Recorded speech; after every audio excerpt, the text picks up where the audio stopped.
Xin kính chào quý vị. Trong bức tranh xuất khẩu thủy sản tháng 2 với 610 triệu đô la, cá tra đóng góp gần 26% với giá trị 156 triệu đô la.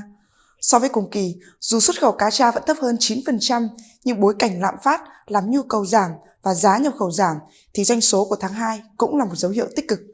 Đặc biệt, có rất nhiều thị trường tăng mạnh nhập khẩu cá tra trong tháng vừa qua. Trong đó, Trung Quốc tăng 26% đã phản ánh xu thế tất yếu của thị trường sau khi dỡ bỏ chính sách Zero Covid. Tính đến hết tháng 2, xuất khẩu cá tra sang Trung Quốc đạt gần 73 triệu đô la, giảm 8% so với cùng kỳ năm 2022 do giảm mạnh trong tháng 1. Trung Quốc nhập khẩu cá tra vào 23 tỉnh thành của cả nước. Top 5 địa phương nhập khẩu nhiều nhất cá tra của Việt Nam là Quảng Đông, chiếm 30%, Sơn Đông và Thượng Hải đều chiếm 12%, Thiên Tân và Trạm Giang đều chiếm 10%. Năm 2022, Trung Quốc đã nhập khẩu trên 253.000 tấn cá tra của Việt Nam, tăng 71% so với năm 2021. Giá trung bình nhập khẩu cá tra vào thị trường đạt 2,4 đô la trên 1 kg, tăng 25%. Trong đó, giá nhập khẩu cao nhất ở Quảng Đông, Hồ Bắc, An Huy đạt 2,6 đến 2,7 đô la trên 1 kg. Ngoài Trung Quốc, xuất khẩu cá tra sang nhiều thị trường khác trong tháng 2 có tăng trưởng hai con số như sang Anh 79%, Colombia 38%, Đức 84%, Singapore 60% và Bỉ là 90%.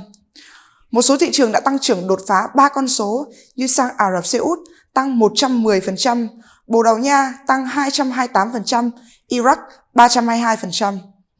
Xu hướng ngược lại là xuất khẩu vẫn giảm nhiều ở thị trường quan trọng như là Mỹ giảm 59%, Brazil giảm 23%. Do vậy, lũy kế xuất khẩu cá tra 2 tháng đầu năm vẫn tăng trưởng âm 38% và ghi nhận doanh số 240 triệu đô la. Trong đó, chỉ có một số ít thị trường như là Anh, Đức, Singapore, Bồ Đào Nha duy trì được tăng trưởng dương từ 6 đến 81%. Trong đó, Đức đang có những tín hiệu khả quan nhất, chiếm tới 2,6% xuất khẩu cá tra so với tỷ trọng 0,9% cùng kỳ năm ngoái. Xuất khẩu cá tra trong thời gian tới chủ yếu kỳ vọng vào Trung Quốc và một số nước châu Âu như là Anh, Đức, Bồ Đào Nha và các thị trường Trung Đông. Tuy nhiên, xuất khẩu sẽ không thể bứt phá mạnh mẽ. Những tháng tới, nhu cầu nhập khẩu có thể sẽ tăng so với đầu năm nhờ các chương trình giao thương, xúc tiến thương mại như hội chợ, hội nghị sẽ thúc đẩy xuất khẩu, nhưng giá xuất khẩu sẽ không cao như năm 2022. Tuy nhiên, giá cá tra vẫn sẽ là một lựa chọn phù hợp cho người tiêu dùng trong nhiều nước trên thế giới trong giai đoạn 2023 còn nhiều khó khăn về kinh tế. Bản tin nhận định thị trường của Vasep đến đây là kết thúc. Xin cảm ơn quý vị đã chú ý lắng nghe. Xin kính chào tạm biệt và hẹn gặp lại.